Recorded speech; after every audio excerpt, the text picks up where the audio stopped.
सर्वप्रथम आपके व्यूअर्स को मेरा नमस्कार। ये जो university grants commission promotion of equity in educational institutions regulation 2026 जो यूजीसी ने जो कानून बनाया है, इस कानून की चर्चा और इस कानून को लेकर के बहस पूरे देश में चल रहा है और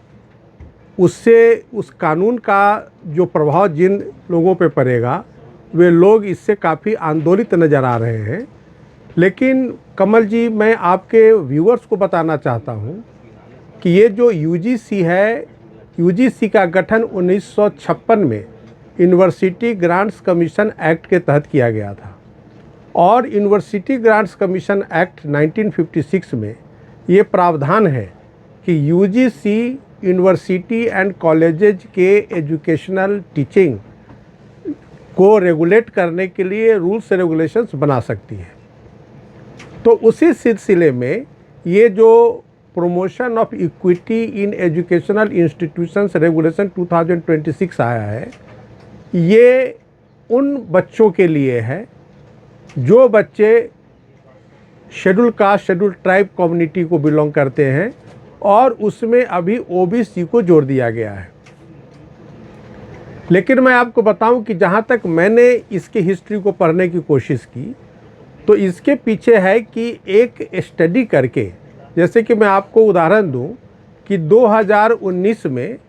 एक स्टडी किया गया आईआईटी दिल्ली के अंदर, जहां पाया गया कि किस तरह से उनका स्टडी के हिसाब से ये रिपोर्ट है कि वहां पर जो शेड्यूल कास्ट शेड्यूल ट्राइब या ओबीसी बच्चों के साथ जो डिस्क्रिमिनेशन की बातें उस रिपोर्ट में कही गई है,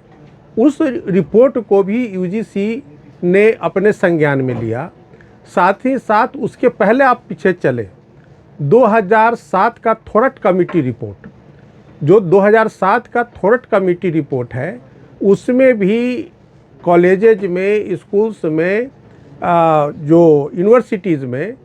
कहाँ भी कास्ट बेस्ड जो डिस्क्रिमिनेशन की बातें उसमें भी इंडिकेट की गई है। तो उसको भी ध्यान में लेकर के इस रेगुलेशन को बनाने का काम यूजीसी ने किया। लेकिन आपको मैं बताऊं कि जो यूजीसी की कमेटी बनी इस रेगुलेशन को बनाने के लिए, उसमें काफ़ी विद्वान लोग बैठे थे जिनके क्रेडेंशियल्स को कोई डाउट नहीं कर सकता है, जिनके वाइड एक्सपीरियंस को कोई डाउट नहीं कर सकता है। ऐसे विद्वत जन उस कमेटी के सदस्य थे और उन्होंने इन तमाम रिपोर्ट्स को ध्यान में रख कर के ये रेगुलेशन बनाने का काम किया है। मैंने उस 2026 रेगुलेशन को मैंने पढ़ा है और पढ़कर के जो मैंने देखा कि उनका ये उसमें है कि 3-4 लेवल पे वो मॉनिटरिंग इसका किया जाए कि जो बच्चे डिप्रेस्ड क्लास से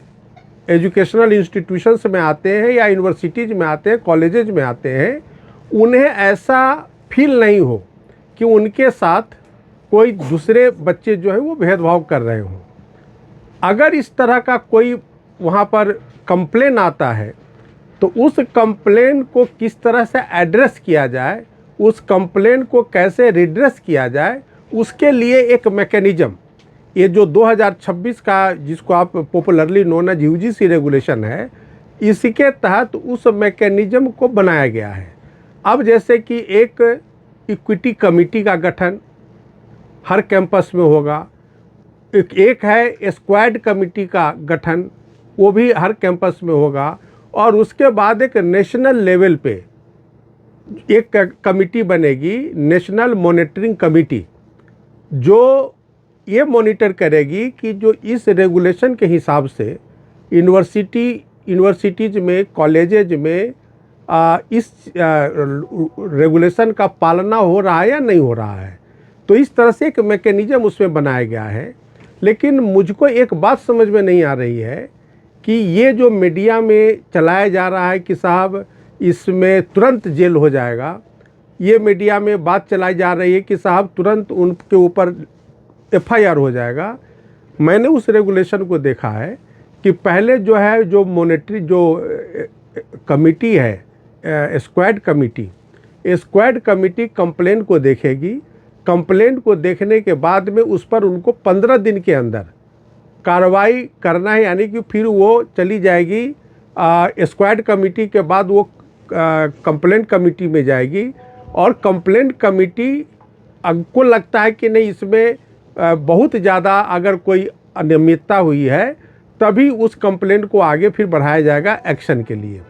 लेकिन मैं आपको बताऊं कि यहाँ पर 2 लेवल पे स्क्वाड कमेटी और जो इक्विटी कमेटी है, ये दोनों मिलकर के जो बच्चों के बीच में एक खटास किसी मुद्दे को लेकर के पैदा हुआ उसको नॉर्मलाइज करने का काम इसके माध्यम से किया जा सकता है। लेकिन इमीडिएट पनिशमेंट का उसमें ऐसा मुझे प्रावधान देखने को नहीं मिला है। मैं आपको एक दूसरी बात बताऊं, एक जो उसमें जो मुद्दा है कि अगर कोई यूनिवर्सिटी कोई कॉलेज जिस रेगुलेशन का पालना नहीं करता है तो उसको डी रिकॉग्नाइज किया जा सकता है।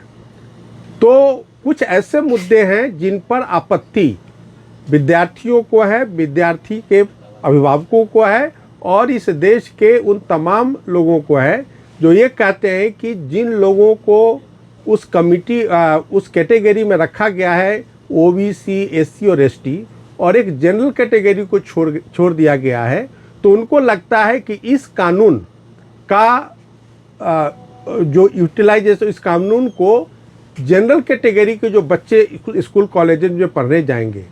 जो स्वच्छंदता से अपनी बात रख सकते हैं कॉलेज के प्लेटफॉर्म पे, यूनिवर्सिटी के प्लेटफॉर्म पे, शायद इस लॉ के आने के बाद वो अपनी बात स्वच्छंदता से, फ्रीडम से वो नहीं रख सकते हैं। क्योंकि हो सकता है कि ये स्पीच, जैसे कि कॉलेज के अंदर डिबेट होते हैं और डिबेट में जनरल कैटेगरी का बच्चा अगर कुछ इस तरह का शब्द या सेंटेंस अपने डिबेट में बोल जाता है तो हो सकता है कि इस तरह का जो प्रोविज़न है वो उनको प्रताड़ित करे। इस तरह का एप्रीहेंशन उनके दिमाग में है। तो जो लोगों का चिंता, जो लोगों का एप्रीहेंशन देश के कोने कोने से आ रहा है, तो आज माननीय शिक्षा मंत्री भारत सरकार का बयान आया है और उन्होंने प्रेस के माध्यम से संबोधित करते हुए कहा है कि किसी भी तरह से इस प्रोविज़न से डरने की ज़रूरत नहीं है। मतलब ये हुआ कि उनकी बातों को सरकार भी बड़ी संजीदगी से सुन रही है, गंभीरता से विचार कर रही है। तो हम सबों को आशा करनी चाहिए कि हो सकता है कि यूजीसी कल को लगे कि इसका मिसयूज हो सकता है या मिसयूज हो रहा है, तो ऐसी सूरत में यूजीसी अगर वो फ्रेम कर सकती है रेगुलेशन, तो यूजीसी उसको रिपील भी कर सकती है। तो यूजीसी को रिपील करने का भी अधिकार प्राप्त है।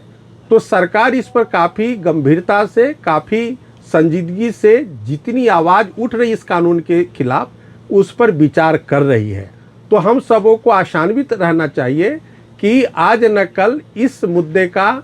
समाधान कुछ न कुछ सरकार के स्तर पर, यूजीसी के स्तर पर जरूर निकल कर आएगा और इसके लिए हमें बहुत आंदोलित होने की ज़रूरत नहीं है। हाँ, जिस संजीदगी के साथ, जिस गंभीरता के साथ जनरल कैटेगरी के लोगों का बात निकल कर के आया है, उस पर निश्चित रूप से संज्ञान लिया जा रहा है, संज्ञान लिया जाएगा और मुझे उम्मीद है कि इस समस्या का जो समस्या वो एप्रीहेंड कर रहे हैं उसका समाधान अवश्य निकलेगा। क्या ये आर्टिकल 14 का उल्लंघन नहीं है? देखिए, ऐसा है कि जिस तरह का तर्क लोगों के द्वारा दिया जा रहा है, अगर आप उस तर्क के हिसाब से चलेंगे, जो लोग आंदोलित हैं सोशल मीडिया के माध्यम से, इलेक्ट्रॉनिक मीडिया के माध्यम से, कुछ लेखों के माध्यम से, तो उनका ये जरूर दोषारोपण है इस कानून को लेकर के कि इससे आर्टिकल 14 का, आर्टिकल 21 का, आर्टिकल 15 का, आर्टिकल 17 वगैरह वगैरह का वायलेशन है। ये उनकी चिंताएं हैं। ये आर्टिकल क्या कहते हैं सर? देखिए, जो आर्टिकल 14 है वो स्पष्ट रूप से कहता है संविधान का कि इक्वलिटी बिफोर लॉ, यानी कि कानून के सामने सभी बराबर हैं जी। तो लेकिन मैं आपको एक बात बताऊं, इसी भारत के संविधान में शेड्यूल कास्ट, शेड्यूल ट्राइब के लिए एक अलग से आरक्षण का भी प्रावधान है। शेड्यूल कास्ट, शेड्यूल ट्राइब को किस तरह से समाज के दूसरे वर्ग के लोगों के समानांतर इनको खड़ा किया जाए, उसके लिए भी उसमें व्यवस्था की गई है। तो जो संविधान अगर किसी वर्ग विशेष को स्पेशल ट्रीटमेंट देती है और उस संविधान को पूरे देश ने एक्सेप्ट किया है, तो आप ये नहीं कह सकते हैं कि एक पर्टिकुलर लॉ के माध्यम से डिस्क्रिमिनेशन हो रहा है। लेकिन हाँ, मैं ये नहीं कहता कि जो लोग आंदोलित हैं, जो लोग इस लॉ के खिलाफ अपना राय रख रहे हैं, उनके विचारों में कोई दम नहीं है, ऐसा मैं बिल्कुल नहीं कर रहा हूँ। लेकिन हमें इंतज़ार करना चाहिए कि जो लोग इस कानून के खिलाफ आर्टिकल 14 के आधार पर, 16 के आधार पर, 15 के आधार पर या 21 के आधार पर अपनी बातें रख रही हैं, तो सरकार बहुत गंभीरता से उन तमाम बातों की नोटिस ले रही है। और यही वजह है कि आज शिक्षा मंत्री प्रेस को संबोधित उन्होंने किया। हमें उम्मीद है कि इन तमाम बातों का ध्यान करके, अनुशीलन मनन करके सरकार कोई न कोई माध्यम रास्ता अवश्य निकाले। लेकिन एक बात है सर, अगर ये कानून इतना ही सही था तो भाजपा के प्रवक्ता क्यों टीवी पे आने से बच रहे हैं? देखिए, ऐसा है कि अभी जब माहौल इस तरह से, आपने देखा होगा कि हमारे सांसद निशिकांत दुबे जी ने जब कोई बात रखी तो किस तरह से उनको मीडिया के, सोशल मीडिया में ट्रोल किया जा रहा था। लेकिन मैं ये कहता हूँ कि बजाय इसके कि हम बहुत आंदोलित हों, हमें, आपने अपनी बात कह दी, सरकार ने सुन लिया है, हमें अब इंतज़ार करना चाहिए और इस लॉ के इम्प्लीमेंटेशन किस तरह से होता है उसका हमें इंतज़ार करना चाहिए। और समय आने पर ही कोई कदम उठाया जाए तो वो ज़्यादा उचित रहेगा। अभी बहुत ज़्यादा आंदोलित होने की ज़रूरत नहीं है, क्योंकि अभी जो मैकेनिज़्म जो बना है इस रेगुलेशन के थ्रू, वो मैकेनिज़्म ही अभी लागू नहीं हुआ है। तो जो चीज़ें अभी लागू नहीं हुई है उसको अभी इम्प्लीमेंट नहीं किया गया है या वो इम्प्लीमेंटेशन के प्रोसेस में है, तो उसको लेकर के इतना ज़्यादा एप्रीहेंशन पाल लेना मेरे हिसाब से वो उचित इस वक्त नहीं है, एट दिस स्टेज।